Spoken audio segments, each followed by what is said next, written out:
ассалому алайкум бинандагони гиромӣ, барномаи иттилоъоти ахбору аз телевизиони Тоҷикистон мустақиман манзуратон мегардонем.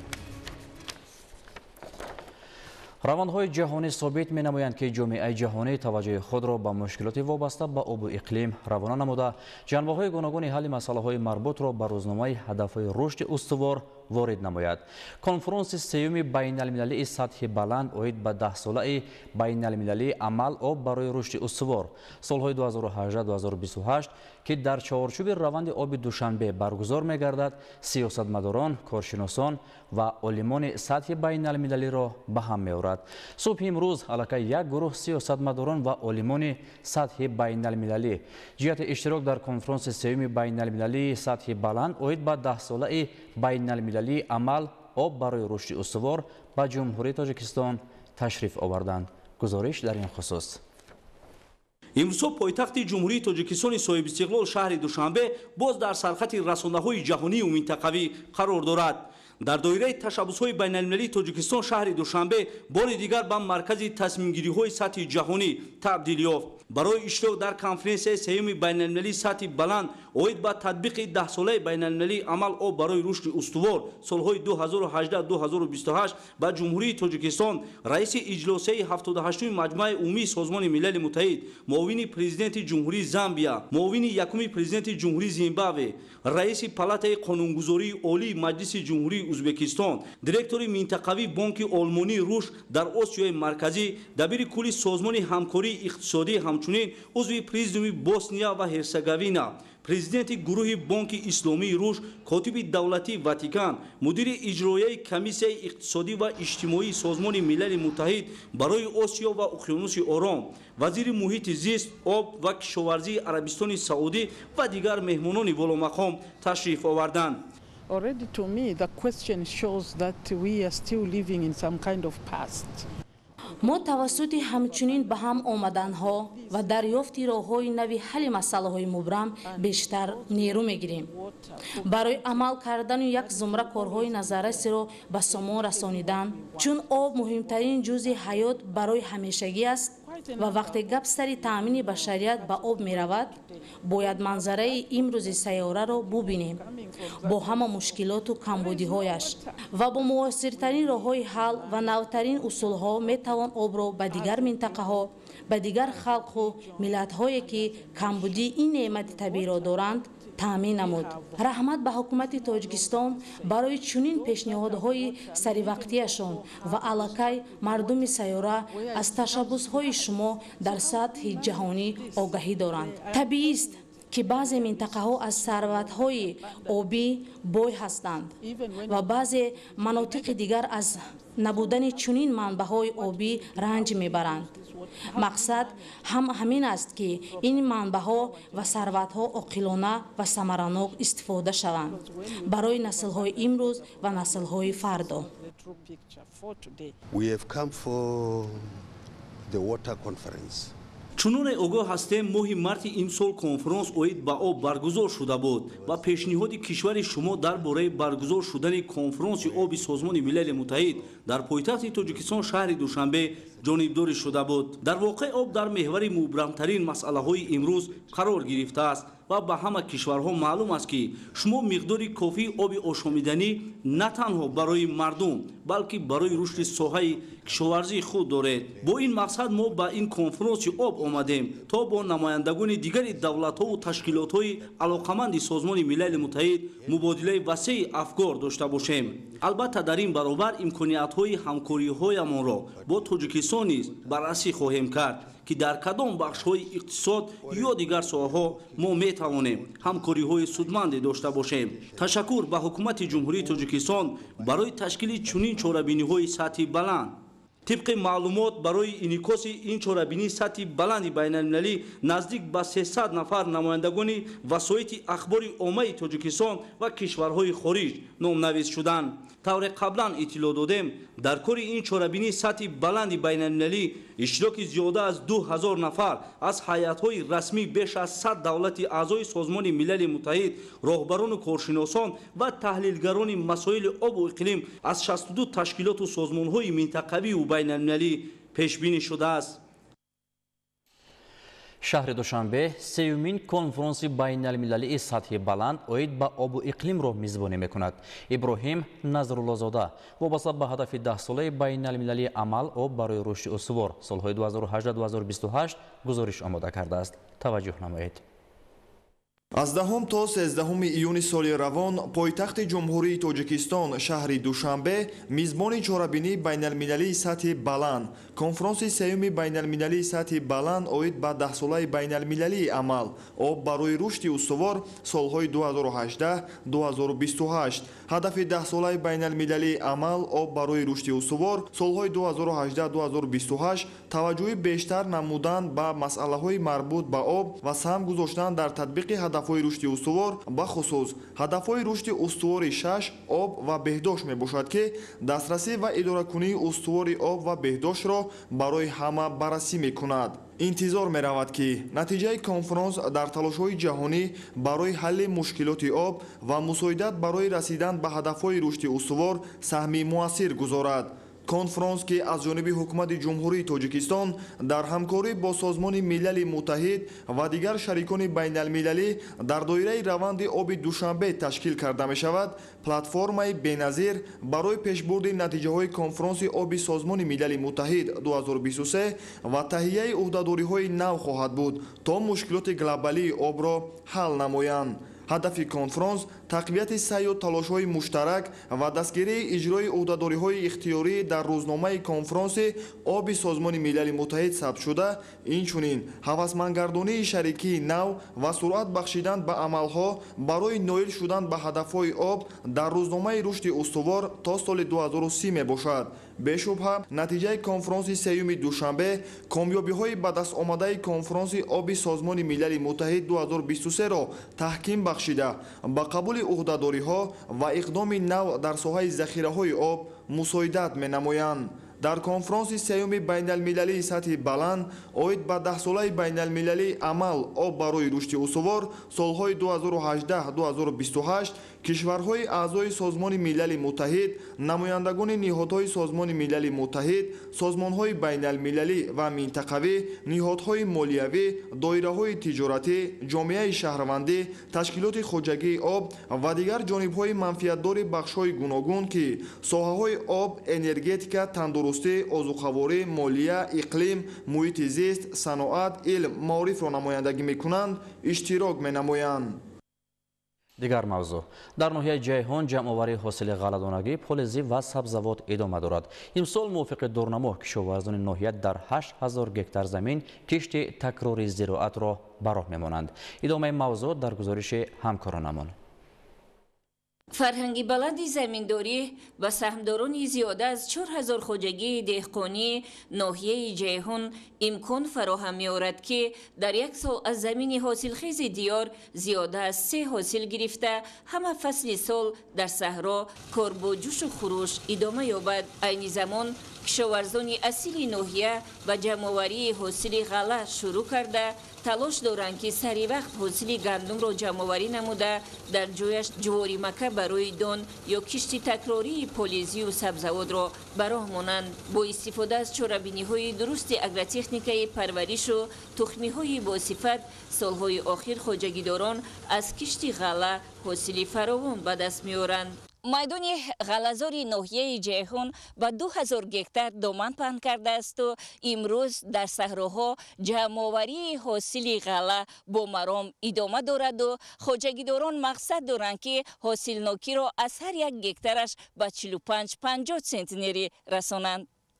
در دیگر قطعه‌های زمین کشاورزان با دلگرمی زیاد پی جمع‌آوری حاصلند و شکر می‌گویند که با شرافت صاحب استقلالی ملت امروز یگانه بایگری دولت زمین در اختیارشان هست و آن را عاقلانه استفاده کرده کدام زراعتی که برایشان منفعت بیارد همان را کشت کرده از برکت مهنت خانه آباد و روزگاری خوش دارند. در نتیجه بردن کارهای فهماندهی از جانب گروه‌های کاری وابسته به مسائل رشد سیاحی هنرهای مردمی در برابر اینچنین با مقصد ثمرناک استفاده بردن زمین‌های نزد حولگی و زمین‌های یاری رسانی پرزیدنتی که در وظیفه دارند گذرانده شده ایستاده است. ناحیه جیهون که ناحیه اگراری است، از هر یک قطعه زمین 3 تا 4 حاصل گرفته می شود و مردم زحمتکش ناحیه جیهون در اساس این دستور سپارش‌های راهبر دولت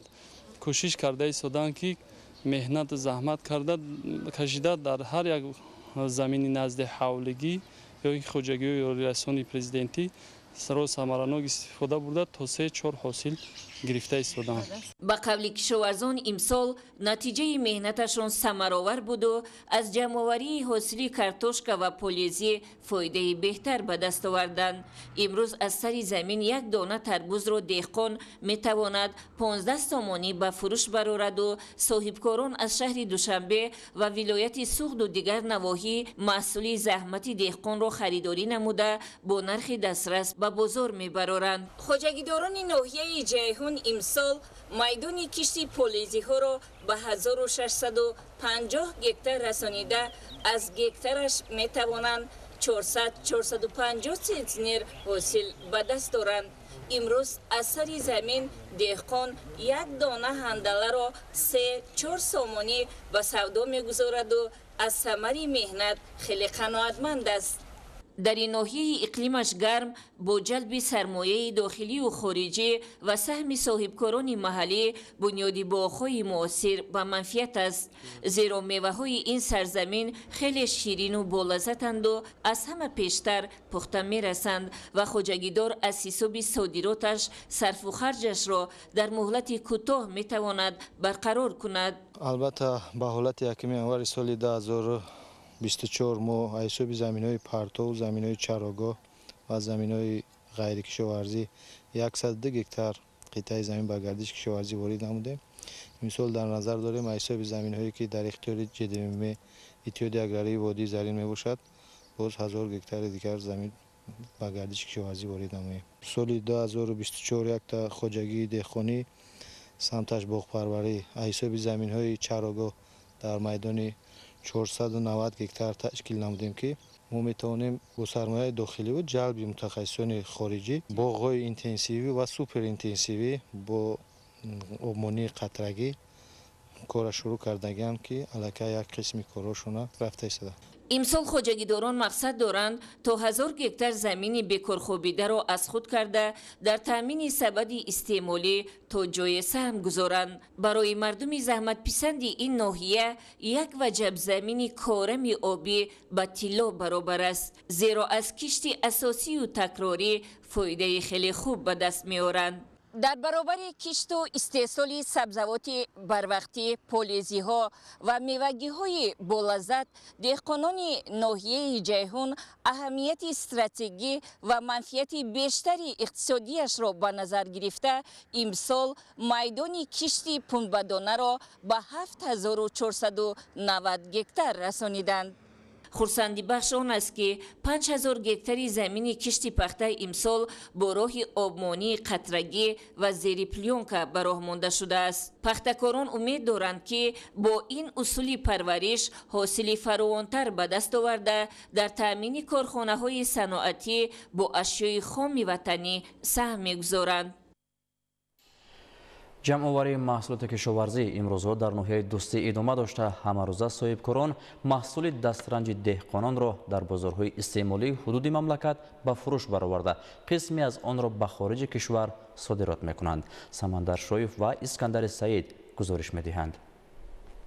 با مقصد غنی گرداندن بازار استعمالی و بلند برداشتن سطح نیکواهالی ساکنان، کشاورزان ناحیه دوستی تلاش به آن روانه می‌سازند که هر قطعه زمین عاقلانه و پرمحصول استفاده گردد. مورد ذکر است که با راه اندازی گردیدن اصولهای جدید ساحه، نتیجه مهنت دهقانان ثمره بخش گردیده سطح استحصال محصولات کشاورزی رو به افزایش دارد. به خصوص آبیاری قطرگی در میدان‌های کشت عامل فراوان حاصلی گردیده. این تجربه سال‌هاست که در ناحیه ناحیه دوستی روی کار گرفته شده است. نتیجه این است که امروزها بازارهای مملکت با محصولات از جهت اکولوژی تازه وطنی غنی گردانیده شده، تامین احتیاجات ساکنان با محصولات غذایی پرقانع گردیده است. در این شب و روز خواجگیداران جماعت دهات نور بخش ناحیه جمع‌آوری کارتوشکا، میوه‌جات، پالزی، غله‌دانگی‌ها و سبزیجات گوناگون را وسعت بخشیده آمادگی به کشت تکراری می‌گیرند. باید ذکر نمود که سبزیش یک قطار محصولات از جهت گرمی اقلیم در ناحیه بروقت‌تر احساس گردیده، کشاورزان نخستین شده محصولات رسیده را وارد بازارهای مملکت می‌گردانند. سال 2 هفته شد که جمع‌آوری حاصل پالزیمون اساساً هندلک آواز کرده. ما در از جماعت ما 400 گیتار پالزی کش کردن، از همین 200 گیتارش هندلک می باشد. هندلک من خیلی دیده ایستادین هر روز چنده و بازارهای برده ایستادن، همچون ولایت سوق، شهر دوشنبه و قرغان تپه و خارجی کشور باشد و جمهوری قرقیزستان صادرات کرده ایستادن. طبق اطلاعات در حدود جماعت دهات نور بخش میدان عمومی کشت پالزی 400 گیتار را در بر گرفته نزدیک 10 روز است که جمع‌آوری آن آغاز گردیده است و پیوسته پیشنهاد بازارهای مملکت گردانیده می شود. موافق دورنما این سال در ناحیه دوستی با مقدار 4000 تن محصولات کشاورزی برای صادرات نقشه‌بندی گردیده است. تا این دم ساکنان ناحیه دوستی 1300 تن محصولات های خواجگی قشلاق را از قبیل کرم، گلکرم، لبلبوی سرخ، پیاز به جمهوری های همسایه صادرات کردند. این چنین از حساب شرکت جونتای خطلان به جمهوری ازبکستان به مقدار 450 تن چگید نوی دوستی که در این شرکت استحصال گردیده بود ما آنها را صادرات کردیم. روند جمع‌آوری محصولات های پالزی و میوه‌جات رفته ایستاده است. این محصولات ها با جمهوری های همسایه و این چنین بازارهای داخلی جمهوری ما پیشکش گردیده ایستادند. قابل ذکر است که با افزون گردیدن اهالی همساله احتیاجات به زمین‌های کورم و نزد حولگی زیاد می‌گردد. با نظر داشته این همساله جهت از خودکنی زمین‌های بوئی رو به کار خوابیده مسئولین تدبیرهای ضروری می‌اندیشند. سال گذشته در اساس دستور و هدایت‌های پیشوای ملت پرزیدنت مملکت محترم امامعلی رحمان در موضع گراوتی جماعت شهرک 20 سالگی ناحیه 62 گیتار زمین دوباره مورد کشت قرار داده شد. این زمان در قطعه زمین قرار داریم که سال گذشته از حساب زمین‌های چراگاه بوئیر 62 گیتار زمین کشت پخته گذراندیم. این همه دستور و سپارش‌های پیشوای معظم ملت محترم جناب عالی هست که ما امروزها زمین‌های پرتو زمین‌های از کار مانده رو ما به گردش کشاورزی در آورده ایستادیم و این سال ما 54 گیتار باز از حساب زمین‌های چراگاه کشت پخته گذراندیم و عین زمان کشت پخته نشو نمای خوب دارد. در این دایره امسال نیز با به گردانیدن حالت ملیوراتیوی و برقرار نمودن شبکه‌های آبیاری در موضع مذکور از حساب زمین‌های بوئیر 54 گیتار دیگر از خود کرده شد. پخته که از محصولات استراتژی در مملکت به حساب می‌رود، جهت وسیع نمودن میدان آن کشاورزان ناحیه دوستی تلاش دارند که چنین قطعه‌های بکار خوابیده را پایبند کشت این زراعت تکنیکی نمایند. با عملی گردیدن چنین تدبیر در برابر افزون گردیدن حجم استحصال محصولات همزمان نفران زیاد از این محل با شغل دائمی تأمین خواهند گشت. سمندر شایف اسکندری سعید، ناحیه دوستی، اخبار. در ناحیه روشون در مساحت 3 گیتار زمین گرمخانه بنیاد شده در آن سبزیجات پرورش کرده می شود. در این گرمخانه ها فعلا حاصل اول رویانیده شده کشت تکراری الکی نشأ و نما دارد. گزارش ماهره طاهر در این خصوص. бо дар назардошти пешбурди рӯзгори оилавӣ таъмини талаботи бозор бо маҳсулоти кишоварзӣ бахусус сабзавот бунёди гармхонаҳо дар шароити иқлими бадахшон хеле самараноку манфиатнок арзёбӣ мегарданд. ин аст ки имрӯзҳо бисёри хоҷагидорон дар пешбурди соҳаи кишоварзӣ камари ҳиммат баста баҳри расидан ба ҳадафи стратегии мамлакат таъмини амнияти озуқаворӣ саъю талош намуда истоданд. таъсиси гармхона як рукни муҳими ҳаёти иқтисодии иҷтимоии сокинони мамлакат маҳсуб ёфта имрӯз хоҷагидорони алоҳида дар бунёд ва таъсис намудани гармхонаҳои наву замонавӣ иқдом гирифта истоданд ва яке аз чунин соҳибкорон ва хоҷагидор Ҳамдам Давлатмаҳмадов сокини ноҳияи Рӯшон мебошад, ки имрӯз 3 гектар гармхонаҳоро таъсис намуда барои рушди минбаъдаи зироаткорӣ ва хоҷагидорӣ камари иммат баста истодааст.